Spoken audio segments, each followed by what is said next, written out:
ఆవిడ ఎక్కడ నా కూతురిని దగ్గర చేసుకుంటుందో అన్న భయంతోనే నేను చస్తూ బ్రతుకుతూ ఉంటే ఈ మధ్య తనే ఆవిడికి దగ్గరవ్వడానికి ప్రయత్నిస్తుంది.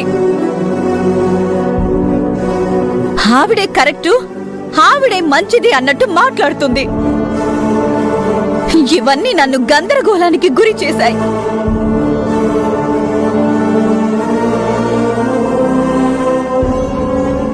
ఎప్పుడు పడని వాళ్ల మధ్య ఎందుకో తెలియని బాండింగ్ మొదలవుతుంది. ఎందుకు ఒకరి మీద ఒకరికి అభిమానాలు మొదలవుతున్నాయి? ఎందుకు ఇష్టాలు ఏర్పడుతున్నాయి?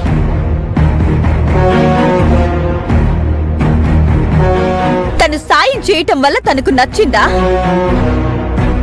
లేకపోతే రక్తాన్ని పంచి తనకు జన్మనివ్వటం వల్లే నచ్చిందా?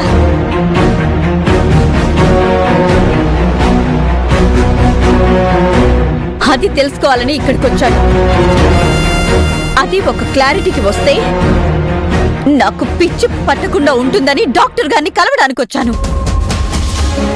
నీ భయాలతోనూ నీకున్న అనుమానాలతోనూ పిచ్చి పడుతుందేమో అని నువ్వు ఇక్కడికొచ్చావు. కానీ నువ్వు నిజంగా పిచ్చి పట్టే ఇక్కడికొచ్చావు. ఆ పిచ్చి బాగా ముదిరిపోయే ఇలాంటి ప్రశ్నలు అడుగుతున్నావు నువ్వు.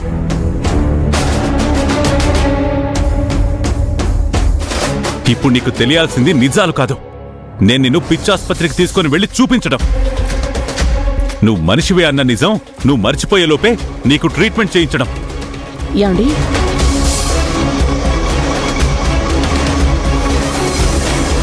శివరామరాజు గారు ఆవేశపడకండి.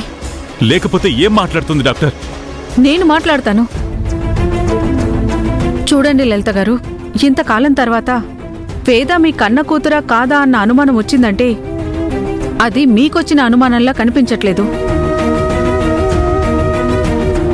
ఎవరో కావాలని మీ మనసు పాడు చేశారనిపిస్తుంది.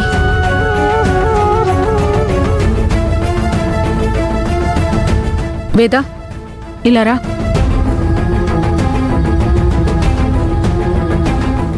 మీకు పురుడు పోసిన డాక్టర్గా మీ మంచి కోరి చెప్తున్నాను. వేద మీ కూతురే.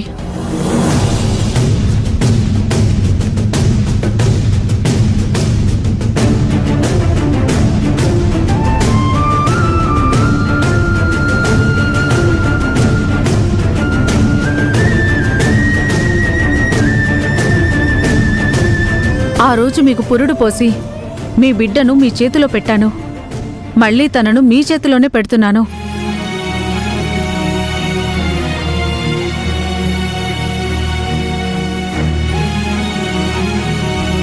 అయితే వేద నిజంగా వేద మీ కూతురే, మీ కన్న కూతురే. చాలా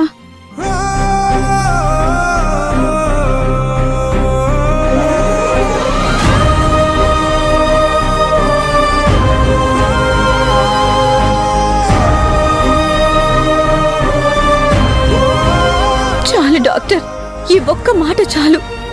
ఈ ఒక్క మాటతో నాలో ఉన్న అనుమానాలన్నీ భయాలన్నీ పటాపంచలైపోయాయి.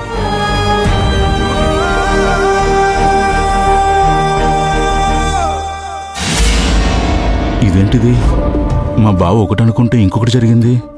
వేద నిజంగా లలిత కూతురే, అన్నపూర్ణ కూతురు కాదన్నమాట.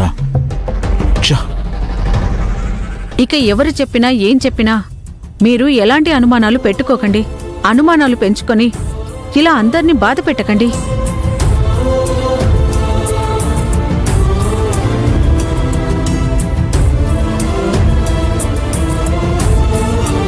అలాగే డాక్టర్, పద.